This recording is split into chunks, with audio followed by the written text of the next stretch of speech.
17 years ago, Frank Schmidt took over FC Heidenheim.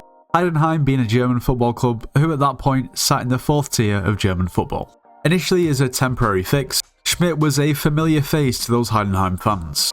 Retiring from his playing career not long before he became manager, Schmidt amassed 112 appearances between 2003 and 2007 as a player for Heidenheim. Ironically, 2007 being the same year that he actually became manager.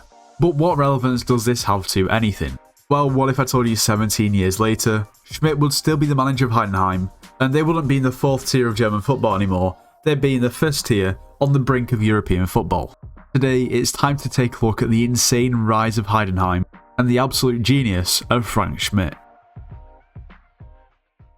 Schmidt took over at Heidenheim in 2007. In the 4th tier of German football, it didn't take him long to get them out of the division. In the 2008-2009 season, Heidenheim would finish top of the Regional Liga South, earning them promotion into the 3rd league. Heidenheim would then enjoy mid-table finishes for 4 seasons, until the 2013-2014 season, where they won the 3rd league, earning promotion into the Bundesliga 2. From there, they would cement themselves as a pretty solid team in the Bundesliga 2. Until the 2022-2023 season, they won the 2nd Bundesliga, earning them promotion into the Bundesliga. Now here's the current league table. Heidenheim sit 8th in the table after all games have been played, on 42 points, above Werder Bremen on goal difference. However, you've probably noticed that at the start of the video I said they're on the brink of European football, and to me this doesn't look like the brink, this looks like they've just missed out. However, Bayer Leverkusen are in the final of the DFB Pokal. They are set to play FC Kaiserslautern on the 25th of May. If Leverkusen win, which they are heavy favourites to do considering they've just gone unbeaten all season, they've won the Bundesliga with ease, and Kaiserslautern have only just avoided relegation into the 3rd league from the Bundesliga 2. This means there'll be an extra European slot that will open up for Heidenheim, which means they'll play in the Conference League. But it doesn't stop there. Borussia Dortmund are actually in the Champions League final against Real Madrid. If Borussia Dortmund are able to overcome the odds and actually win against Real Madrid, this will open up yet another slot for European football in Germany. Meaning that if Leverkusen win the DFB Pokal and Dortmund win the Champions League, Heidenheim could potentially be playing in the Europa League next season. And then Werder Bremen in 9th place could potentially be playing European football even though they finished 9th. Halfway, mid-table. Now this of course is mainly down to German teams doing so well in Europe this year, meaning the coefficient is ridiculously high, meaning basically they just get more European slots.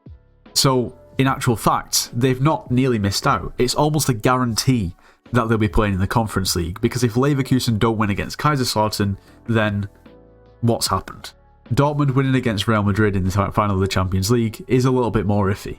For a manager to take a mid-table club in the 4th tier of German football all the way to promotion to the Bundesliga, and in that 1st season achieve European football is not really far of a miracle.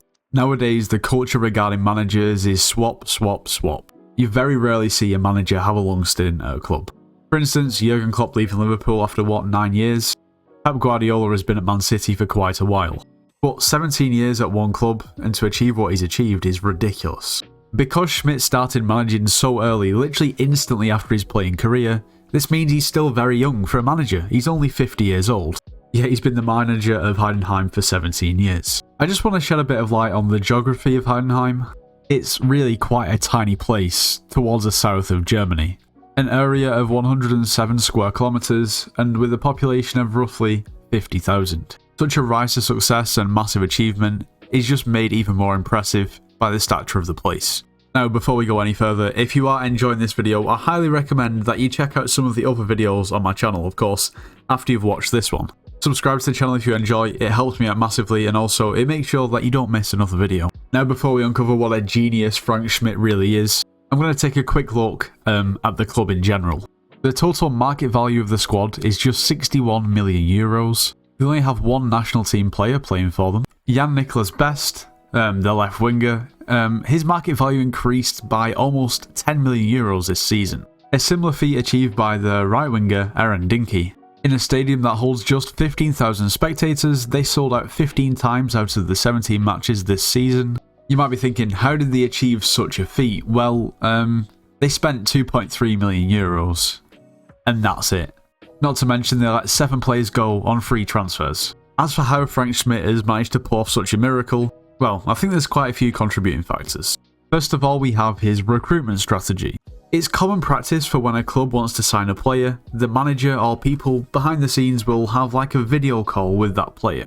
Of course, for it to get to this stage, the club must have real interest in the player, meaning that the football ability is there, and the potential fee is probably reasonable. But Schmidt is really particular about the players that he signs. He's got to like them as a person, and he's got to respect their attitude. It's clear that he doesn't just look for a certain type of footballer, but he looks for a certain type of person. I really do think you could put Kylian Mbappe in front of him on a free transfer, not even requesting any wages, but with a bad attitude, and he probably wouldn't sign him. I think this is completely and utterly backed up by the transfer record, proving that you might not actually need to spend a lot of money to achieve success in one of the biggest leagues in the world. I mentioned before that when Schmidt initially got the manager job at Heidenheim, it was only supposed to be temporary. But one of the main reasons why he was given the job full-time was because the board recognised that he was able to get the most out of the players that he had. It's clear that the relationships that he builds with the players is clearly one of his main keys to success. And as I mentioned before, if he doesn't think that a player is a good fit, he doesn't think that he can have a good relationship with that player, he just simply won't sign him, regardless of how good he is. Now, of course, climbing the leagues, he would have seen, quite a few different players, and probably adapted his play style as he went. Different leagues require a different style of play. For instance, the physicality in lower leagues is usually much greater than the physicality in higher leagues. In the higher tier leagues, it's more of a technical game rather than a physical game. But clearly Schmidt adapted to all of that very easily and, I guess, probably began to feel comfortable. But honestly, what Frank Schmidt has achieved at Heidenheim over the past 17 years is just short of a miracle. Beyond belief. And honestly, unless you're actually keeping up to date with German football, it's probably gone under the radar. You probably didn't know about Frank Schmidt and his achievements at Heidenheim. It'll be interesting to see next year how they perform in Europe, probably the Conference League. That's assuming that Kaiserslautern don't pull off some ridiculous miracle against Leverkusen. And it'll also be interesting to see if Heidenheim could potentially build on the 8th place finish. Is it a one-off? Is it something that's sustainable? Can they finish close to 8th again? Could they even finish higher? Well, this time next year, I guess we'll have the answer to the question. But that is the rise of Heidenheim. If you enjoyed this video, then perhaps you should check out my previous video, it should be on the screen now. In that video, we took a look at the MLS and we decided if it's as bad as it really seems. Anyway, that's going to be the end of today's video. If you enjoyed, make sure to leave a like, subscribe if you haven't already, and I'll see you in the next one.